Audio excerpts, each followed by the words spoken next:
à tous, j'espère que vous allez bien, j'espère que vous avez passé un très bon week-end qui était quand même sous le signe du soleil et ma foi, c'était bien agréable de lézarder au soleil.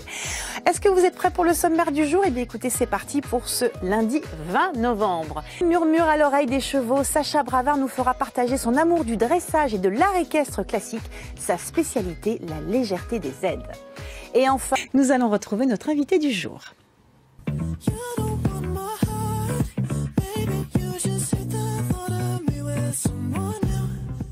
Ce n'est pas juste une légende, ni même une fiction. L'homme qui murmure à l'oreille des chevaux existe vraiment. Il est là avec moi. Bonjour Sacha Bravard. Bonjour. Je suis pas très loin de la vérité par rapport à votre métier de dresseur. Vous avez une conception bien particulière, je le disais, de l'art classique et de la légèreté des aides. Quel beau mot. C'est ça. Expliquez-nous un petit peu comment vous organisez le travail avec le cheval. Tout d'abord, je considère déjà les chevaux comme des êtres vivants, sensibles et pensants. Oui. J'ai une phrase qui a été écrite par mon père il y a pratiquement 30 ans qui dit « sensible et pensant, si l'homme ne l'est pas toujours, le cheval est imprégné de ses qualités ». D'accord. Donc, alors Michel, donc Michel, votre père. mon père et mon maître. Et c'est lui, maître d'art équestre. C'est lui qui a initié ce mouvement de cet art classique. C'est lui qui a inventé la légèreté des aides. Donc c'est l'invisibilité des aides. Ouais. Donc c'est un travail sans éperon ni coup de talon. Voilà. C'est des jambes très descendues, très loin au contact du cheval. Voilà. Avec des rênes détendues. Détendues, surtout ça, bien, voilà. tranquille. Voilà, des rênes très détendues. Des chevaux de race ibérique. Oui. Il y a une particularité à ce style de cheval? Ce sont des chevaux très beaux, très esthétiques, ouais. Très intelligents surtout. Voilà. En quoi une race comme celle-ci est peut-être... Alors, est-ce que chaque race a une intelligence particulière sur le cheval ou vraiment le cheval a une intelligence globale? Ils ont une vraie intelligence. Ouais. Et je considère les chevaux, voilà, comme je vous l'ai dit tout à l'heure, sensibles et pensants. Et vraiment, ce sont des êtres vraiment pensants. Oui, vous dites que dans votre travail, vous limitez le temps de travail justement pour qu'il n'y ait pas de fatigue. Oui, je considère que ce n'est pas une machine. Ce n'est pas une moto. Ni une moto, voilà, qu'on peut se servir et jeter par la suite. Il y a un temps réel qu'il faut respecter. Voilà. Oui. Il ne faut pas dépasser des heures de travail avec les chevaux. Voilà. C'est possible, c'est très physique pour eux, surtout mentalement, pour eux c'est très compliqué. Donc je considère qu'un cheval doit travailler entre un quart d'heure et une demi-heure maximum. Quand vous regardez le cheval, vous voyez comment il réagit par rapport à l'homme? C'est ça la base oui, j'ai une approche particulière avec les chevaux. Tout d'abord, je considère qu'il faut beaucoup récompenser les chevaux, surtout par la friandise. Voilà, je rajouterai encore, je continuerai. La friandise, voilà, beaucoup de friandise. C'est une manière de respecter le cheval et d'être un compagnon, voilà, un compagnon de travail. Vous travaillez avec votre compagne Céline. Voilà. Comment vous organisez votre travail au sein de l'écurie? Le matin, il y a l'entretien des chevaux, après la sortie, parce que les chevaux sortent la journée quand il fait beau, bien sûr, je dis bien quand il fait beau. Quand il pleut, ils sont à l'intérieur, bien au chaud. Ouais. Et quand il fait froid, ils sont couverts. Voilà. Nous voyons un cheval qui est au travail pendant un stage. Ouais. Donc voilà, c'est un cheval, un PRE de 19 ans, entier. Voilà. Là, nous voyons ma compagne qui était en train de laver un cheval, qui est en train de me préparer pour le stage de ce jour. Alors justement, quand vous parlez des stages, vous avez des chevaux et des maîtres, par extension, qui viennent d'un petit peu partout de la France entière, voire même plus. J'ai des clients qui viennent de l'Europe entière, de la France, pour apprendre ma méthode, donc la légèreté des aides, puisque je suis le seul à la revendiquer, puisque mon père est à la retraite au jour d'aujourd'hui.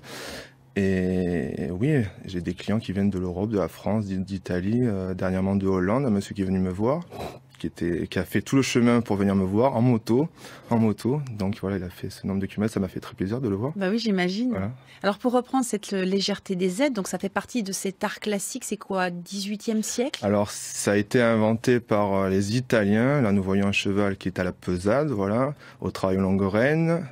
Ça c'est mon cheval personnel d'école, avec lequel je fais des représentations aussi d'art équestre. On vous verra d'ailleurs à Saint-Maximin le 17 décembre, c'est ça. À partir de 14h30 à l'hôtel Le Couvent Royal. Ouais. Voilà, donc le cheval y sera. Gratuit. Voilà, c'est gratuit. Donc il faut y aller. Alors justement, l'art classique, parce que ce que j'ai compris, ce que j'ai découvert avec vous, c'est qu'il y a une période où on est plus cirque. Quelque chose qui n'est pas très connu dans le monde du cheval. Il y a deux périodes. Voilà.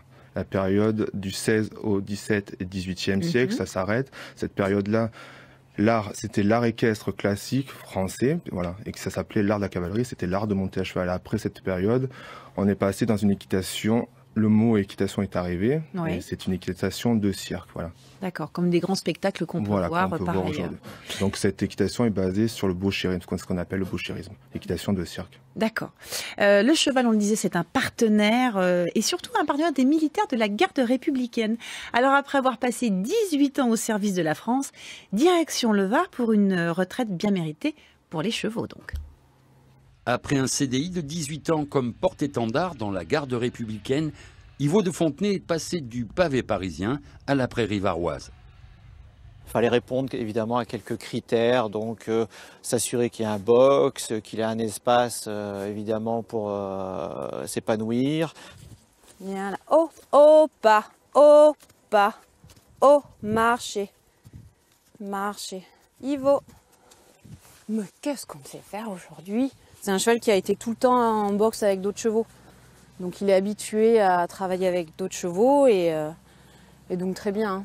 Après c'est une jument qui est très gentille, donc ils sont vraiment devenus inséparables. Vous avez quand même une grosse responsabilité, c'est que ce cheval qui a servi l'État, vous devez en prendre soin. Et à tout moment, l'administration peut venir contrôler que ces soins sont effectués. Et si ce n'était pas le cas, effectivement, ce cheval pourrait nous être retiré, quoi. Sacha, ça ne peut que vous réjouir, ce genre de lieu de prédilection pour les chevaux. Oui, bien sûr, il devrait en avoir de plus en plus, je l'espère. Oui. Moi-même, mes propres chevaux, voilà, j'ai le cheval de ma femme qui est à la retraite depuis quelques années. Il est avec nous dans nos écuries et il passe une retraite paisible avec nous. Voilà. Alors là, le travail justement de la garde républicaine, on est dans quelle catégorie de dressage? 19e. 19e, oui. D'accord. Ils sont les héritiers de l'équitation du 19e. C'est intéressant aussi, hein, c'est une sacrée pratique. Oui. Quand on dit qu'un cheval part à la retraite, d'abord l'espérance de vie d'un cheval, elle est en moyenne de combien? On va dire, certains chevaux peuvent aller jusqu'à 34, 35 ans. Ouais. Mais sinon, la moyenne, je pense que c'est 25 ans, je pense. Voilà. Donc vous gardez vos chevaux. Voilà, oui. Et si on vous en amène, parce qu'il y a aussi... J'ai beaucoup de gens qui essaient qui veulent me les laisser aussi, voilà. Ouais. Mais je n'ai pas la place non plus pour accueillir tous les chevaux. Oui, voilà. vous n'êtes pas la SPA des chevaux. Non plus. Je voudrais bien, mais je peux pas non plus. Voilà. Alors pour reprendre un petit peu les stages équestres, donc Oui. si un jour j'ai la grande chance d'acquérir un cheval, je peux vous l'emmener. Oui, bien Donc, sûr. Au travail. Pour le travail. Donc c'est un dressage destiné à quoi en fait? À des exercices particuliers, à juste le montage, à quoi? Les exercices, c'est de travailler soit, voilà, si on désire, on peut travailler à terre, Ouais. donc au longue rêne comme on a vu dans la vidéo, ou sinon c'est un travail monté, donc c'est des exercices de l'art équestre. Donc nous avons des exercices comme le piafé qui est très connu, le passage, les plans dedans, la croupe au mur, la tête au mur, ainsi de suite. Il y a le pas espagnol aussi, voilà. Un peu plus connu. Donc ça peut aussi se transformer comme un art de spectacle, voilà, un art de rue, on par peut le exemple. désigner, voilà. Oui, pour les gens, j'ai des clients aussi qui viennent chez moi parce qu'ils veulent faire du spectacle. Oui, donc c'est ça. je travaille leurs chevaux et je les forme eux-mêmes pour pouvoir se servir de leurs chevaux et après faire des représentations. Voilà. Le rapport que vous avez, parce que vous êtes, comme je disais, le mougli du cheval, hein, vous êtes vraiment né dans les chevaux. Je suis né dans le cheval, oui. Ouais. À une semaine, on m'a posé sur un cheval. J'ai pas le souvenir, bien sûr, mais j'ai des photos. Et du coup, ça, voilà, vous l'avez imprégné. Oui. Dans les débuts, j'ai plus été. Je n'étais pas très jeune. J'étais plus dans le quotidien de soigner les chevaux avec mon père. Et après, c'est par la suite que ça m'est venu de me passionner au dressage. Voilà. Alors, ce que fait Robert Redford dans le film L'homme qui murmurait, que vous avez dû voir, j'espère en tout cas. Oui, je l'ai vu il y a très longtemps. Est-ce qu'il y a vraiment cette technique d'être très proche du cheval et d'échanger avec lui? Je dirais que ce film est pour moi une petite supercherie comme dans le monde du cheval. Ouais. Parce qu'on a voulu nous faire croire que c'est les Américains qui ont voulu nous faire croire que en France il n'existait pas des gens compétents dans le débourrage des chevaux. Alors que pas du tout. Voilà, c'est pas du tout. Nous étions très au point sur ce sujet depuis très longtemps. Nous étions très gentils les chevaux, nous débourrions très correctement les chevaux. Les Américains, ce sont des débourreurs de chevaux en 3 jours, en sautant sur les chevaux. Donc en fait, non, c'est pas ça. C'est qu'ils ont voulu nous faire croire que voilà, c'est le cinéma américain qui a voulu nous imposer leur méthode et nous faire croire que c'était alors que les pas meilleurs. du tout. Et non, pas du tout. C'est chez nous.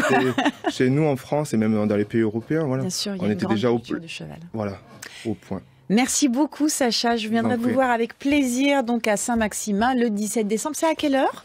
À 14h30, à partir 14h30, de mon passage est à 14h30. C'est ma fille qui va commencer pour sa première représentation. Elle a 6 ans avec sa petite ponette. Une représentation de longue reine. Ouais. Donc 17 décembre, c'est gratuit et c'est au couvent royal de Saint-Maximin-la-Sainte-Baume. Merci beaucoup Sacha. Merci pour cette bonne matinée en votre compagnie. On se retrouve demain et on termine avec un peu de disco pour égayer votre semaine. C'est parti avec Bonne et M. Sunny.